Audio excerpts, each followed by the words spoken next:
Hi ಕನ್ನಡಿಗರೇ, ನಮಸ್ತೆ. ನಾನು ನಿಮ್ಮ ಮೈಸೂರು ಲೋಕೇಶ್. ನೋಡಿ, ನಿಮಗೆ ಒಂದು ಇದು ಬೆಟ್ಟ ತೋರಿಸ್ತಾ ಇದ್ದೀನಿ. ನೋಡಿ, ಆ ಬೆಟ್ಟದ ಮೇಲೆ ಮನೆಗಳಿದೆ. ನೋಡಿ, ಬೆಟ್ಟದ ಮೇಲೆ ಮನೆಗಳಿದೆ. ನೋಡ್ತಾ ಇದ್ದೀರಾ? ಬೆಟ್ಟದ ಮೇಲೆ ಮನೆ ಇದೆ. ನೋಡಿ, ಅಲ್ಲಿ ಕೆಳಗಡೆ ರೋಡ್ ಇದೆ.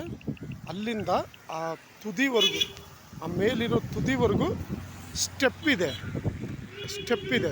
ಕಡಿಮೆ ಅಂದರೆ 400ರಿಂದ 500 ಸ್ಟೆಪ್ಪು ಬರ್ಬೋದು. ಸ್ಟೆಪ್ ಇದೆ. ಅಲ್ಲಿರೋರ್ದು ಜೀವನ ಹೇಗೆ ಅಂದರೆ, ಅವರು ಪ್ರತಿಯೊಂದು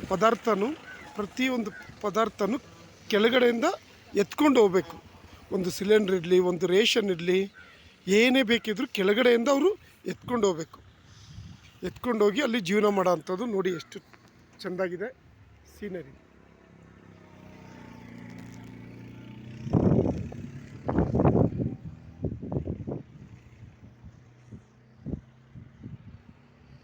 ಎಷ್ಟು ತುದಿಯಲ್ಲಿದ್ದಾರೆ ನೋಡಿ. ಆಮೇಲೆ ಇನ್ನೊಂದು ಮೇಯ್ನ್ ವಿಷಯ ಏನಂದರೆ, ರಾತ್ರಿ ಆದರೆ ಅಲ್ಲಿ ಕಾಡು ಕೋಣಗಳು ಬರುತ್ತೆ. ಮನೆ ಹತ್ರನೇ ಕಾಡು ಕೋಣಗಳು ಬರುತ್ತೆ. ಆ ಜಾಗದಲ್ಲಿ ಕಾಡು ಕೋಣಗಳು ಬರುತ್ತೆ.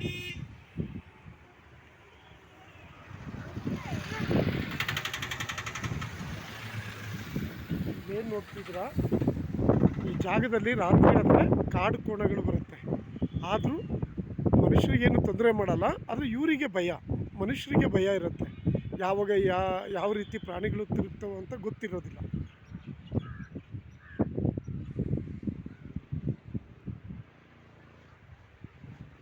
ನೋಡಿ, ಜೀವನ ಅಂದರೆ ಎಷ್ಟು ಕಷ್ಟ ಅಲ್ವಾ? ಈ ಥರ ನಮ್ಮ ಮಡಿಕೇರಿಯಲ್ಲೂ ಇದೆ. ಇದೇ ಥರನೇ ಅಲ್ಲೂ ಜೀವನ ಮಾಡ್ತಾರೆ. ಕೆಳಗಡೆಯಿಂದ ಮೇಲವರೆಗೂ ಎತ್ಕೊಂಡು ಹೋಗ್ಬೇಕು. ಏನು ಫೆಸಿಲಿಟೀಸ್ ಇರೋಲ್ಲ. ಒಂದು ಪದಾರ್ಥನೂ ಎತ್ಕೊಂಡೇ ಹೋಗ್ಬೇಕು. ಜೀವನ ಕಷ್ಟ. ನೋಡಿ, ಸ್ಟೆಪ್ ತೋರಿಸ್ತಾ ಇದ್ದೀನಿ. ನೋಡಿ, ಅದೇ ಸ್ಟೆಪ್.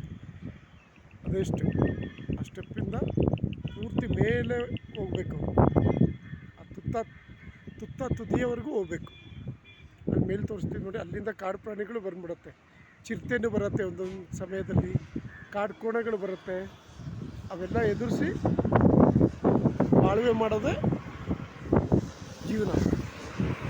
ಎಷ್ಟು ಕಷ್ಟ ಇರುತ್ತಲ್ಲ. ಓಕೆ ಕನ್ನಡಿಗರೇ, ಬಾಯ್. ಮತ್ತೊಂದು ವಿಡಿಯೋಲಿ ಸಿಗ್ತೀನಿ. ಬಾಯ್.